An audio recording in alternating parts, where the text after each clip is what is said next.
I also love the idea of reclaiming.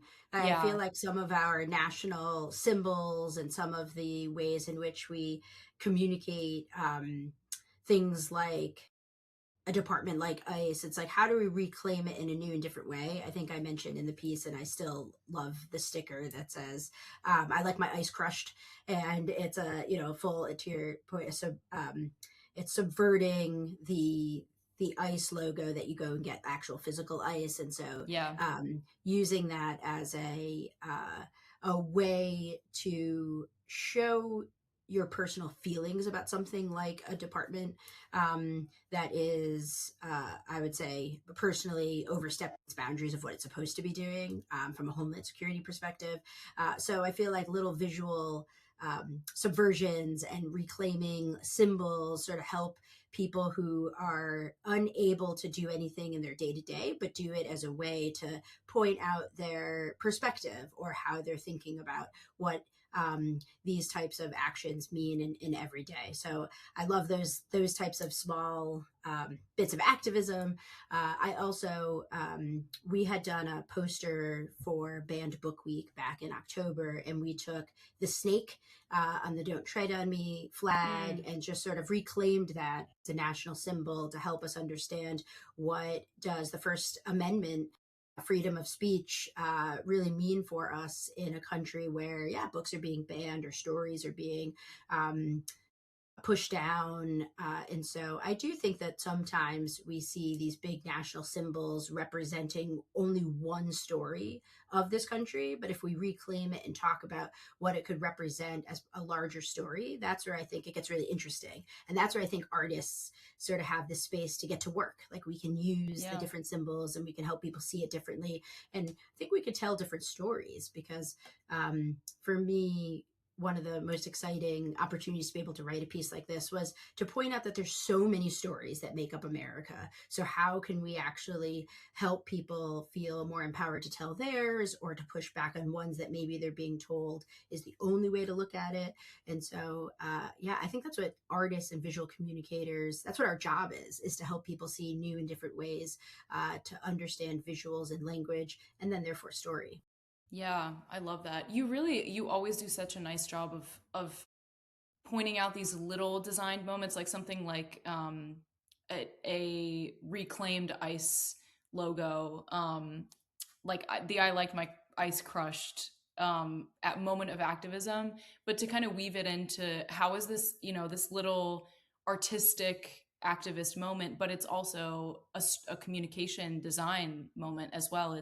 It's communicating something about how people should feel about their national identity. I want to talk a little bit about, you have a whole section that you devote to the gap between a symbol and an infrastructure. And I think this is actually a great segue because um, we were talking about symbols for a little bit before.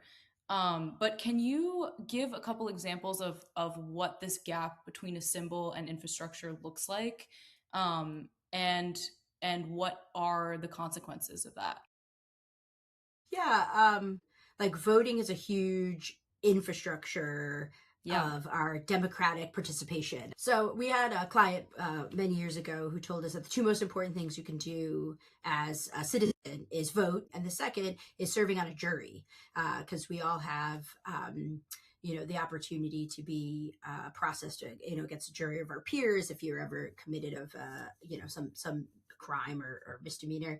But what I think is interesting about voting is it feels like a very complex process, and it is a very complex infrastructure. We're seeing, how maps are redistricted and how people can get different access to the ability to vote, and even just the way that voting happens. Is it, you actually fill in a ballot, or you put it in a machine, or you like mail it away, and so it feels very mysterious, and so it's happening.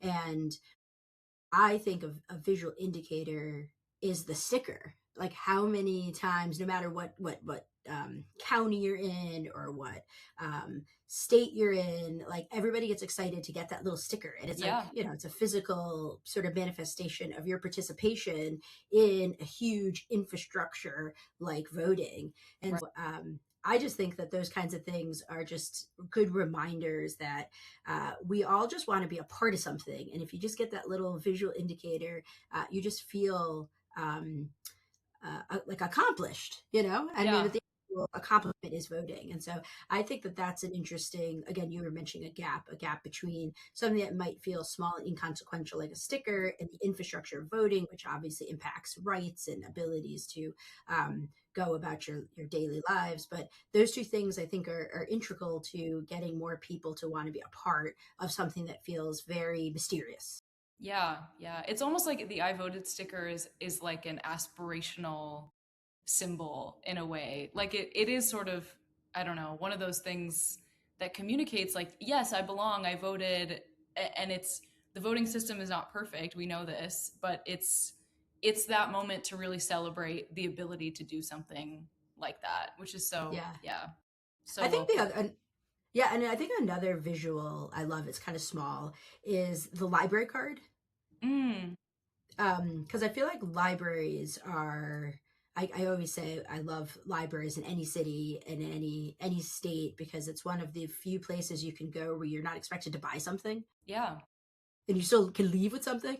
But what I love, especially here in the city, is the library card. And so they're, my kids over, I think it's every 3 years you have to get a new card or you have to renew it. And a lot of times they'll have special editions. I think right now there's like the New York Liberty card. There's the regular blue card for the Brooklyn. I'm in Brooklyn, in the Brooklyn Hmm. Library. And there's just something really, I feel like people love having that little card, and it's like Yeah. visual and it's fun. And we've worked with some library systems in different states, and when they're able to put like a little, like so kind of like a little smile, when you have a really nice piece of design on it, whether it's a different color or it represents something that's been happening in that city or in that county, it allows people to feel like, oh, this, like, let me take it out, I'm just like so happy to use it, which is different than what we're used to, which is like you have to use a credit card or you have to Yeah. use your phone. Or And so I think more things like that. Like I actually think as we head into um, the upcoming years, like I would love to see little things like stickers and cards and physical reminders of participating in something be really designed well.